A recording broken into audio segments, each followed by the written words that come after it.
बिहार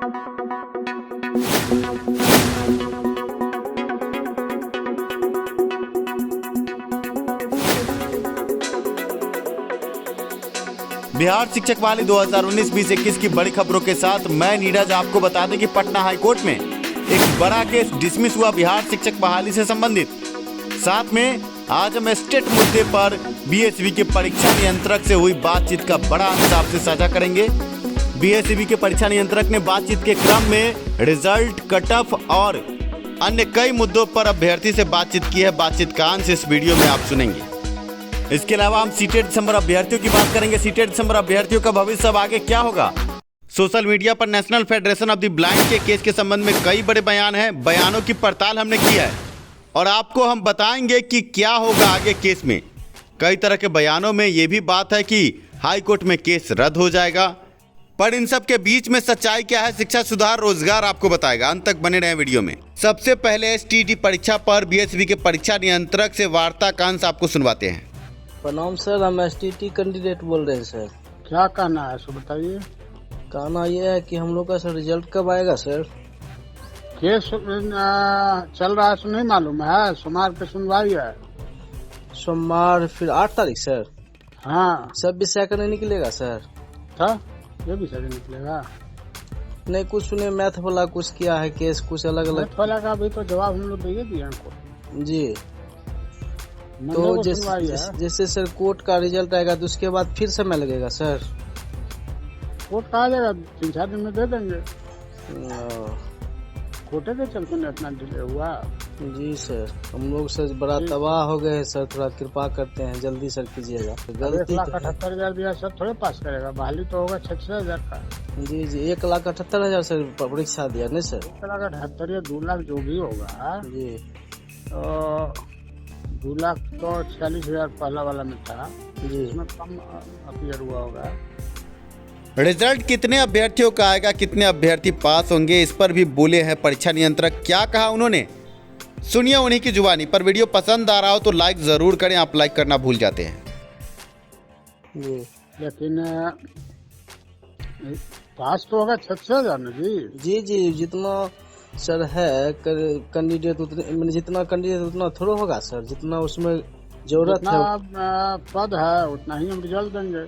ये वही जरूरी है। तो फिर देख रहे हैं सर कच कितना हो रहा है। 2017 वाला फिर सर जो है उसमें भी तो सर आया था कम में रिजल्ट सर, मात्र 2.5 लाख में मात्र 16% रिजल्ट दिया था सर। तो उसमें भी तो वही है सर। सिविल होगा सबको पास करा दिया था। सबको नहीं किया था सर। अरे भैया, जितना 50% 45% जो मार्क्स था इसमें तो कोई विषय में 80 में लास्ट हो जाएगा, 80 जाएगा जी, 100 जाएगा जी जी, मिनिमम क्वालिफाइंग जी। परीक्षा नियंत्रक का कहना है कि 80 नंबर तक कट ऑफ जा सकता है, पर उन्होंने खोलकर इस पर कुछ नहीं बोला। उन्होंने कैटेगरी वाइज अलग अलग कट ऑफ जाने की बात की। सुनिए उन्होंने क्या कहा इस मुद्दे पर। कोटि का अलग अलग जाएगा। SC ST है, BC है, EBC है, जनरल है, सबका अलग में कट ऑफ जाएगा। अच्छा सर, ये बताइए महाशय सर, ये क्या कहते हैं SST में जो है sir, SST subject social science का सर, हाँ, इसमें सर कितना एप्लीकेंट है सर? एप्लीकेंट नहीं बता सकते हैं अलग अलग। फिर भी अप्रोक्सीमेट में सर? डाटा नहीं दिया अभी। फिर भी अप्रोक्सीमेट में सर? नहीं बता सकते, उसमें बहुत होगा, सबसे ज्यादा उसी में है। फिर भी अप्रोक्सीमेट में सर? डाटा नहीं दिया अभी। फिर भी अप्रोक्सीमेट में सर? नहीं बता सकते, उसमें बहुत होगा, सबसे ज्यादा उसी में है। और तो उसका कट ऑफ सर ज्यादा जाएगा लगता है। 1 2 3 ये जरूरी है। कट ऑफ ज्यादा जाता है किसमें? साइंस सब्जेक्ट, मैथ ही जाएगा। उसमें तो कम विद्यार्थी है तो कम में कट ऑफ होगा सर।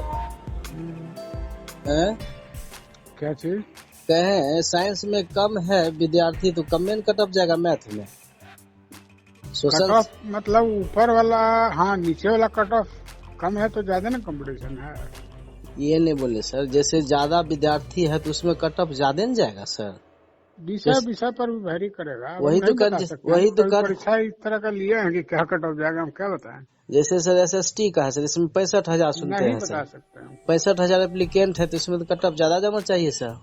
नहीं बता सकते। बिना देखे तो कुछ नहीं बताया जा सकता। फिर भी सर अप्रोक्सीमेट में कुछ अंदाज तो बताइएगा ना सर। नहीं बता सकते हैं, रियल प्रोसेसिंग मैं नहीं ना कर रहा हूँ, एजेंसी कर रही हो। बम्बई में, दिल्ली में कहाँ बैठा हुआ है हमको भी पता नहीं। अभी आप सुन रहे हैं कि फर्जी कॉल पर बोल रहे हैं परीक्षा नियंत्रक। उनका साफ कहना है कि बीएसईबी से इसका कोई लेना देना नहीं है। जहां से अभ्यर्थियों ने आवेदन किया है उसी साइबर कैफे के द्वारा ये सब कराया जा रहा है। सर बीच में फैक बहुत न्यूज देता था, कोई कोई फोन करता था सर, हमको भी फोन किया था। फोन करता था तो फंसना जिसको है, हमको पता नहीं है। नहीं सर करता था, हम गाली गलौज दिए उसको सर। बोर्ड में कोई डाटा तुम लोग का है ही नहीं है जी, लेकिन सर जो कैसे डाटा है एजेंसी के पास है। लेकिन क्यों सर एजेंसी है ना, आखिर जो आधार कार्ड नहीं, तुम लोग जहाँ से अप्लाई किए हो जी। वो साइबर कैफे वाला सब लिख किया। सर देखिए हम बहुत गर्म गाड़ी की, हमको फोन किया आगे, साला तुम कौन हो कोई- बोलने वाला। 5% भी कैंडिडेट अपने से ऑनलाइन आवेदन नहीं भरा। जी नहीं, सब एक किसी सही न बोले। किसी साइबर कैफे से भरवाया। सब परीक्षा में ये होता है, मैट्रिक से लेकर के नौकरी वाला परीक्षा में। हाँ सर बिल्कुल सही बोले और सर। उसी में दुनिया भर का एरर भी होता है लोगों का। और वहाँ से या लगता है सर क्या, जहाँ हम लोग एग्जाम दे रहे थे सर, हम लोग का डाटा वहाँ भी लेता था आधार कार्ड वहाँ से? डाटा थोड़ी था। आधार कार्ड लेता था ना सर। आधार कार्ड से क्या करेगा? आधार कार्ड से सर उसमें तो सब मेरा मोबाइल नंबर फलना चलना सब न रहता है। हाँ इतना वो सब थोड़ा करता है, एजेंसी सब नहीं करता है। ये सब बहुत रिनाउंड एजेंसी है। वो सब लेता है गेट, नेट जी। सब, रेलवे, दुनिया भर के सब टॉप लेवल का एग्जाम लेता है। वो सब घटिया एजेंसी थोड़े। ठीक है, रखो। ठीक है, प्रणाम सर। अभी आप सुन रहे थे बिहार विद्यालय परीक्षा समिति के परीक्षा नियंत्रक को। उन्होंने कई मुद्दों पर बातचीत की अभ्यर्थी से। इस बीच बड़ी खबर आपको दे दे, पटना हाईकोर्ट में स्टेट संबंधित एक बड़ा केस डिस्पोज हुआ है 2 फरवरी 2021 को, और इस केस से आने वाले सुनवाई पर असर पड़ सकता है। 8 और 11 फरवरी को जो 2 बड़े केस पटना हाईकोर्ट में सुनवाई पर हैं, ऐसे में CWJC 8521 केस डिस्पोज हुआ है। अभ्यर्थियों का कहना है कि माननीय न्यायाधीश ने इस मुद्दे पर यह कहते हुए केस को डिस्पोज कर दिया। इस पर बीएसईबी और शिक्षा विभाग आखिरी फैसला ले। मुद्दा था कि 33,916 सीट 2011-12 के स्टेट अभ्यर्थियों को दिया जाए, और अभ्यर्थियों ने यह बड़ा केस किया था। केस में मांग की गई थी कि 33,916 नए सृजित पद 2011-12 के स्टेट अभ्यर्थियों को दिया जाए। आपको बता दें 33,916 सीटों के लिए जल्द ही बिहार में फिर से स्टेट आपको देखने को मिल सकता है। इस बीच में अभ्यर्थियों की मांग थी कि इन सीटों को 2011-12 के स्टेट पास अभ्यर्थियों को दिया जाए। करीब 4 से 5 हज़ार ऐसे अभ्यर्थी स्टेट 2011 के बचे हैं जो सोशल साइंस के हैं, और उन्होंने इन सीटों पर अपनी दावेदारी बताई थी। उनका कहना है कि बिहार में स्टेट परीक्षा जो 37,000 सीटों के लिए हुई, उन सीटों पर उनका हक है। ऐसे में पटना हाईकोर्ट में पहले भी 2011-12 का एक केस चल रहा है। इस बीच में अभ्यर्थियों ने 33,916 सीट पर दावा करते हुए केस किया, पर पटना हाईकोर्ट ने अब बीएसईबी और सरकार पर छोड़ा है कि वो आगे क्या इस पे निर्णय लेते हैं। आपके स्क्रीन पर केस संख्या आप देख सकते हैं, CWJC 8521। इस केस के डिस्पोज होने के बाद अभ्यर्थियों का कहना है कि रिजल्ट मुद्दे पर जो 2 बड़े केस है 8 फरवरी और 11 फरवरी को जो सुनवाई होने वाली है, अगर उन सुनवाई में भी इसी तरह कुछ फैसला आया तो रिजल्ट जल्द प्रकाशित हो सकता है। ऐसे में आपने परीक्षा नियंत्रक के बोल सुने। उन्होंने भी कहा कि जल्द से जल्द रिजल्ट प्रकाशित हो सकता है कोर्ट के फैसले के बाद। अगर वीडियो पसंद आ रहा हो तो लाइक ज़रूर करें, आप लाइक करना भूल जाते हैं। अब हम बात करेंगे सीटेट दिसंबर 2019 केस की। सीटेट दिसंबर 2019 केस में LPA का केस पटना हाईकोर्ट में आगे बढ़ रहा है, और 15 से 20 फरवरी के बीच में केस नंबर आने के बाद सुनवाई की संभावना है। देखना यह है कि कब तक ये सुनवाई होती है। National federation of the blind 4% क्षैतिज आरक्षण को लेकर जो बड़ा केस पटना हाईकोर्ट में है, कई जगह सोशल मीडिया पर अफवाहों का बाजार गर्म है कि केस डिसमिस हो जाएगा, और AG द्वारा कुछ लिख कर दिया गया है, जिसके बाद केस की सुनवाई से पहले ही अभ्यर्थियों के लिए शेड्यूल जारी कर दिया जाएगा। आपको बता दें कि ऐसा कुछ होने वाला नहीं है, क्योंकि ये पूरे शेड्यूल पर, पूरे मेधा सूची पर ही सवाल उठ खड़े हुए जब national federation of the blind के केस से, तो आगे कैसे बिना सुनवाई के शेड्यूल को जारी किया जा सकता है। आपको बता दें कि national federation of the blind के केस में सुनवाई होगी। सुनवाई के बाद अगर फैसला अभ्यर्थियों के पक्ष में आता है तो फिर से आवेदन लिए जाएंगे, कम से कम 15 दिन या 1 महीने का समय दिव्यांग अभ्यर्थियों को दिया जाएगा। ऐसे में जो अभ्यर्थी कहते हैं कि जल्द से जल्द फैसला हो जाएगा, शेड्यूल निकल कर आएगा, आपको गलत जानकारी देते हैं। शिक्षा सुधार रोजगार आपको सच दिखाता है, सच करवा होता है, पर सच सच होता है।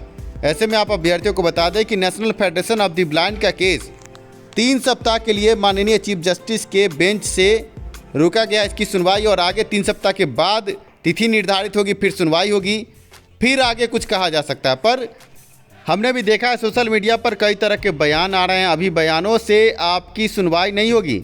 सुनवाई माननीय न्यायाधीश को करना है, चीफ जस्टिस के बेंच में केस है।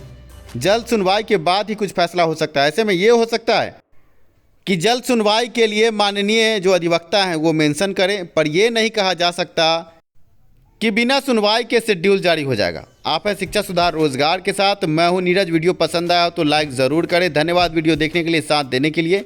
आप कमेंट में भी अपने विचार दे सकते हैं।